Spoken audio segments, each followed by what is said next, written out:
Eleanor Ashford was traveling through the snow 2 days before Christmas because her aunt was about to lose everything. The estate, the land, the house her uncle had died believing would remain in the family. By Christmas morning, the debt would be called, and if Eleanor did not reach her aunt before Christmas Day, her aunt would sign the papers, transferring the entire estate to the only man wealthy enough to buy their debts, unless Eleanor agreed to marry him. It was not a choice Eleanor intended to let her make. The carriage lurched. Eleanor's hand caught the edge of the seat as the wheels scraped over uneven ground. Then, without warning, the motion slowed and stopped. She lifted her head at once. "What is it?" The footman climbed down into the snow. "I'll check, miss." The door closed again. Wind pressed against the carriage walls. Snow whispered along the panels. Eleanor leaned back, eyes unfocused.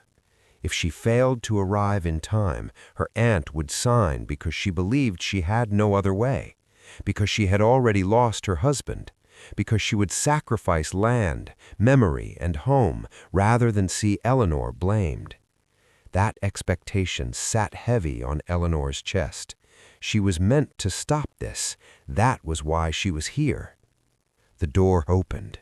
"We're stuck," the footman said. "There's a posting house just ahead. Roads are closing." Eleanor didn't hesitate. "I'll check myself." She stepped down into the snow. Her companion followed, silent and steady. Inside, the posting house was crowded and overheated. Damp cloaks, raised voices, evening light slipping fast beyond the windows. Eleanor went straight to the desk. "I need a room," she said. The man behind it barely looked up. "None left." "None?" she pressed. "Not one?" Her breath caught despite her effort to keep it steady. She stepped aside, trying to think, smoothing her gloves, only to find her hands shaking. The carriage turned off the main road and climbed slowly, wheels crunching over snow-packed gravel. Eleanor sat upright, hands folded tightly in her lap. "How far?" she asked. "Not far," the man replied. 5 minutes, perhaps." 5 minutes was nothing and everything. The carriage jolted once more, then steadied. Lantern light appeared ahead, warm, steady, unmoving. Eleanor exhaled for the first time since the posting house. The carriage stopped. "We've arrived," he said. The house before them was solid, stone, wide, unhurried, as if it had been standing there long before storms learned how to threaten it. Eleanor stepped down. "This is your estate?" she asked. "Yes." He did not embellish it. He did not seem to need to. Inside, the entrance hall was quiet, not empty, contained. A fire burned low. A clock ticked somewhere out of sight. A butler appeared almost immediately. "Henderson," the man said, removing his gloves. "Prepare rooms. Our guest will stay the night." Henderson's gaze flicked briefly to Eleanor, then back. "Very good, sir." Eleanor hesitated. "I don't wish to be an inconvenience. We will leave at first light." "That was already assumed," he replied. She looked at him then, properly. "You haven't even asked my name." "No," he agreed, "but you needed shelter before conversation." That was considerate, annoyingly so. "Eleanor Ashford," she said. He inclined his head. "Edmund Langbourne." She waited. A faint pause, almost a smile. "You may call me Langbourne. My title complicates things unnecessarily." She accepted that. Titles always did. As they walked, she became aware of the quiet again. Not oppressive, but watchful. This was a house used to listening. "You were with the solicitor," she said. "Yes, for my own affairs, for my family's." That explained more than he intended. They stopped outside the guest room. "You'll be warm here," Langbourne said. "There will be supper shortly." "I won't eat much, but thank you." He nodded, then hesitated. "You said your aunt would sign tomorrow." "Yes." "And you believe there is another solution?" "There must be. Marriage should not be used like a debt instrument." "That is a dangerous opinion," he said mildly. "I'm aware." A beat passed between them. "Rest," he said. "Morning comes quickly." He turned to leave. "Mr. Langbourne," Eleanor said. He looked back. "You didn't have to offer this. You gained nothing." His expression shifted, not softened, but honest. "I gained sleep knowing I didn't send someone into a storm when I could prevent it." Then he was gone. Eleanor did not sleep deeply. She slept in intervals, waking each time the wind struck the windows, each time the clock marked another hour closer to Christmas morning. When the knock came, she was already sitting up. "Miss Ashford," a maid said softly through the door. "His Grace asks that you join the family for breakfast." Family. The words settled uneasily in Eleanor's chest. She dressed quickly. Her companion moved quietly beside her. The footman waited outside, hat in hand. As they were led downstairs, Eleanor's thoughts snagged. The house had been so quiet when she arrived, too quiet for a family gathering. No voices, no movement, no sense of people already settled in for Christmas. She hadn't thought there was company at all. That made her wary. The breakfast room was long and bright despite the snow pressing at the windows. A wide table dominated the center, already occupied. Conversation paused. Every head turned. "So, the storm delivers guests after all," a woman's voice said. Eleanor recognized her at once. She sat near the head of the table, spine rigid, silver hair pinned precisely, eyes sharp with confidence of someone long accustomed to being obeyed. The Duke's aunt. Langbourne stepped forward. "My aunt," he said, calmly. "This is Miss Eleanor Ashford." The woman's gaze traveled slowly from Eleanor's face to her gloves, then back again. "Ashford," she repeated. "Traveling alone?" "With her companion," Langbourne said evenly. A faint smile curved the woman's mouth. "Of course." Eleanor inclined her head. "Good morning, madam." "Is it?" the aunt replied lightly. "We were not expecting company." That was the storm's doing. A chair scraped. A woman rose, graceful, polite, carefully pleasant. "I'm Marian," she said warmly, "Edmund's sister." At her side sat a small girl, legs swinging beneath the chair, eyes bright with interest. "And this," Marian added, smiling, "is Eleanor." The child leaned forward. "Are you staying forever?" "Eleanor," Marian murmured. Eleanor smiled despite herself. "I don't believe so." "That's a shame," the girl said thoughtfully. "People who leave always miss the shouting." The table went quiet. Langbourne cleared his throat. "Eleanor?" "But it's true," she insisted cheerfully. "Aunt Agatha shouts when the will is mentioned." "Aunt Agatha does not shout," the aunt snapped. The child considered this. "You shout quieter." A snort came from further down the table. The aunt's eyes flashed. "Children should be taught restraint." Langbourne reached for the marmalade with deliberate calm. "Honesty," he said. Young Eleanor beamed. Eleanor Ashford lowered herself into the seat indicated for her, suddenly very aware of every glance. The aunt folded her napkin with sharp precision. "Eleanor," she said, "you arrive in the middle of a family gathering." "I didn't plan it," she replied. "No one ever does, and yet here you are." Langbourne set his cup down. "She will stay until the road's clear." "And after that," the aunt asked lightly, "will she be on her way to someone particular?" Eleanor felt the question for what it was. Before she could answer, Langbourne spoke. "She's on her way to family, which makes her situation quite understandable." The aunt smiled thinly. "You are very quick to defend." "I'm very quick to be accurate." Eleanor looked at Langbourne then, properly. "You see," he said mildly, "we are not dull." Eleanor had not known there was a meeting. She realized it only when she stepped into the drawing room and saw the chairs drawn close, the fire banked high, and the solicitor standing beside the mantel with his papers aligned too precisely to be casual. Conversation stopped. Langbourne turned at once. "Miss Ashford." "I was just leaving," Eleanor said, already stepping back. "No," he said quietly. "Please sit." His tone made it sound courteous. His eyes said something else.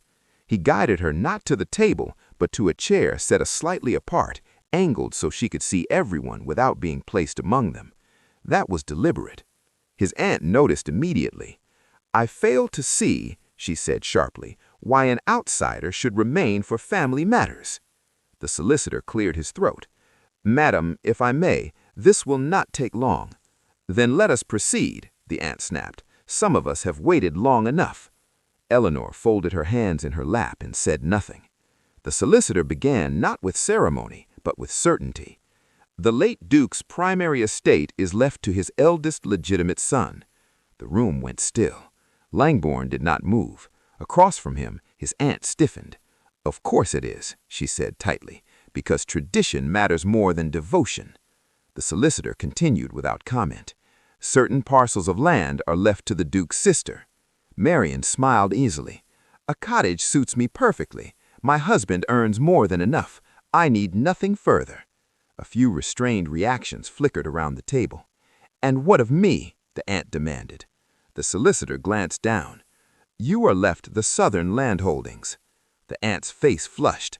"Land," she repeated. "After I cared for him? After everything?" She rose abruptly. "This is an insult." Langbourne stood. "Aunt, I have heard enough." She swept from the room. The door closed hard. Silence followed. The solicitor pressed on. "To the younger legitimate son, a modest estate to be held outright." The younger brother nodded once, satisfied. "Then to the middle son, a parcel of land by the river." A harsh laugh cut the air. "That drunk, he deserves nothing." Langbourne's jaw tightened. "Enough." "There is more," the solicitor said. The room leaned inward.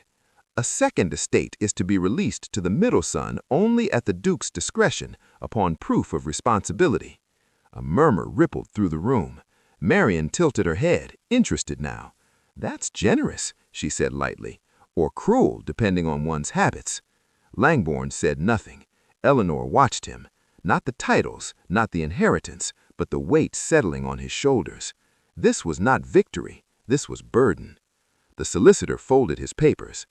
"That concludes the summary." For a moment, no one spoke.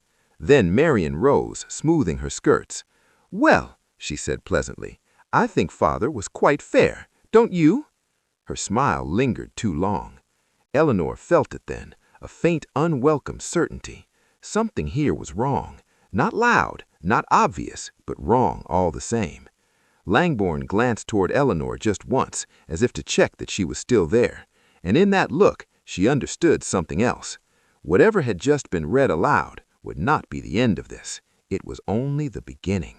Eleanor did not remain long after the drawing room emptied. She rose quietly and left without announcement. No one stopped her. No one noticed. Her room was warm, too warm. She removed her gloves and set them aside, then stood as if deciding whether to sit or leave again. The knock came. "Miss Ashford?" She opened the door. He stood there holding a covered tray. "You weren't at dinner," he said. "I didn't think I was expected." "You were." He stepped inside and placed the tray on the table near the fire. "I asked them not to make it formal. You've had enough of ceremony today." She hesitated, then sat. He uncovered the dishes. Soup, bread, warm, ordinary. "You plan to leave," he said. "Yes, as soon as the road allows." He nodded once. "You're worried." "I don't have the luxury not to be." "For your aunt?" Eleanor looked up. "You remember?" "I listen." That unsettled her more than comfort would have. When she finished, he reached for the tray. "I'll make sure no one disturbs you," he said. "Thank you." He turned to leave. "You seemed tired earlier," she said. He paused but didn't turn. "Today carried weight, that's all." "I understand," she replied. He nodded once and left. Eleanor remained seated. The storm continued. Her aunt still waited, but the house no longer felt indifferent. Later that night, Eleanor lay still, eyes closed. Sleep refused her. Her head throbbed, dull, persistent. She sat up slowly. Water, she thought, just water. She slipped from the bed and wrapped her shawl around her shoulders, moving quietly into the corridor. She had just reached the bend of the stairs when a voice drifted up from below. "You're not a ghost, are you?" A man stepped into the lamplight. Not the Duke. This one was younger, less contained. "He was hoping for a ghost," he said mildly. "They don't judge." She almost smiled. "I'm sorry, I didn't mean to disturb anyone. I only needed water." "That direction," he said at once, gesturing down the hall. "I'm Thomas, before you ask, or before you decide not to." "I'm Eleanor, and I didn't ask. That's why I like you already." She gave a quiet laugh, then pressed her fingers to her temple. "Headache?" he asked. "Yes. Family gatherings will do that." She poured herself water. "Thank you." A pause, then footsteps, measured, familiar. Eleanor turned. Langborn stood at the end of the corridor, concern written plainly across his face. "There you are," he said. Thomas smiled slowly. "Well," he said, stepping back, "I suppose the king has found you after all." He inclined his head to Eleanor. "Careful, this house eats the quiet ones." Then he was gone. Langborn waited until the sound of footsteps faded. "I knocked earlier," he said. "When you didn't answer, I thought—" "That knocking at this hour might be improper," she offered gently. He exhaled. "Yes. And that worried you anyway." "Yes." After a moment, she spoke. "If you need to talk, I'm awake." He looked at her, really looked. "Walk with me." She set the glass down and followed. The study felt smaller at night. Langborn closed the door behind them. "Everyone expects something from me," he said without looking at her, "even when they pretend not to." She stayed quiet. "My father expected steadiness. My aunt expects reward. My brothers expect judgment. My sister expects indifference." "And what do you expect from yourself?" she asked. He paused. "That I do not fail, ever." She felt that land. That's a heavy rule. It was set long before I understood I could question it. He turned toward the fire. "They all spoke as if the estate were the burden." "And it isn't?" "No," he said. "The people are." "I shouldn't be saying this," he added. "You invited me here." She stepped closer, not into his space, but enough to be present. "You needed someone who wasn't watching you for advantage. I don't have one." That was true. It softened something. He turned then, and for the first time since she'd met him, his guard slipped just slightly. Their closeness registered at once. Too close. He didn't move away, neither did she. The moment hovered, breath, heat, awareness, a near miss. His gaze dropped to her mouth. Then, immediately, he stepped back. "I'm sorry," he said at once. "That was inappropriate." She blinked, surprised. "You didn't do anything." "I nearly did, and I shouldn't have." A pause, not awkward, careful. "I don't mistake this for anything more than circumstance," he added. "No," she replied. "So don't." Relief flickered across his face. "Thank you," he said quietly. She smiled faintly. "We're both allowed to notice, without deciding." He let out a breath that sounded like he'd been holding it all day. "Yes." She glanced toward the door. "I should go before we both make it stranger." "Probably wise," he agreed. He opened the door for her. As she passed, their shoulders brushed, accidental, brief, undeniable. He stilled. She did not look back. Neither of them spoke. And when the door closed behind her, Langborn remained where he was, staring at the place she had been standing, not because he had fallen for her, but because for the first time in a very long while he had spoken without armor, and someone had listened. Morning came without mercy. Eleanor was already awake when she reached the breakfast room. Conversation faltered, not stopped, just adjusted. Langborn stood near the window, a cup of tea untouched in his hand. He turned when she entered. Their eyes met only briefly. He inclined his head, polite, controlled, entirely proper. Relief and disappointment arrived together. The middle brother arrived late. "Morning," he said. His gaze flicked between Eleanor and Langborn. "Well, I see the house survived the night." "So far," Langborn replied. The exchange was neutral, too neutral. "You're still intending to leave today?" Marian asked Eleanor. "Yes," Eleanor said at once, "as soon as the road allows." Langbourne's gaze shifted to the window. "It won't. Not sharply, not gently, just fact." The aunt sniffed. "Then our guest is quite stuck." Eleanor met her gaze calmly. "Only temporarily." Langbourne set his cup down. "Enough," he said quietly. After breakfast, Langbourne approached. "Walk with me," he said. Daylight words, safer. They moved into the corridor, steps measured, distance maintained. "I wanted to be clear," he said, not looking at her, "about last night." "So did I," she replied. "It shouldn't have happened." "It didn't," she said evenly. That made him stop. He turned to her then, fully. "Thank you for understanding the difference." She nodded. "I'm not here to complicate your life." "No," he said, "you aren't." That wasn't relief. That was something closer to regret. "I still need to leave. My aunt." "I know, but while you're here, I'd prefer you not feel watched." She believed him, and that, she realized, was new. They parted without touching, but as Eleanor climbed the stairs, she knew one thing with certainty. Nothing had happened, and yet everything had. Later that day, the knock came sharp and sudden. Eleanor looked up from her half-packed trunk. "Yes?" The door opened. Marian stood there. "His Grace requests your presence in the study." Eleanor closed the trunk slowly. "Now?" "Immediately." The walk there felt longer than it should have. The study door was shut. She knocked once. "Come in." He was standing behind the desk, no papers in his hands, no coat, just him, still, deliberate. "You wish to see me?" "Yes." He didn't offer her a chair, neither did she sit. "I won't keep you long," he said. "Time matters today." "It does."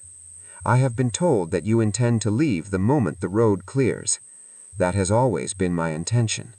"Even knowing it may not clear in time?" She met his gaze. "I don't have the luxury to wait."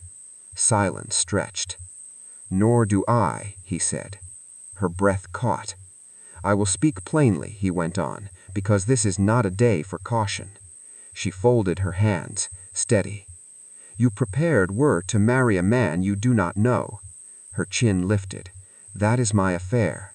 "Yes," he agreed, "and it is precisely why I cannot remain silent." He came around the desk, not fast, not hesitant, each step chosen. "You would give your life away," he said, "for the sake of someone who once gave you hers." Her eyes burned. "That does not make you foolish," he continued. "It makes you dangerous." She let out a short, incredulous laugh. "Dangerous?" "To yourself." He stopped a few paces away. "I have watched you," he said, "not because I wished to, because I could not help it." Her heart thudded. "You move through this house as though it does not belong to you," he said, "yet everything you do alters it." She shook her head. "You are mistaken." "I am not. I do not know what name society would give what I feel, and I do not care." Her breath came shallow now. "I know only this," he said. "I will not stand by while you are bartered." She whispered, "My lord." "Do not marry him." The words fell clean, final. She stared at him. "You ask the impossible." "No," he said. "I offer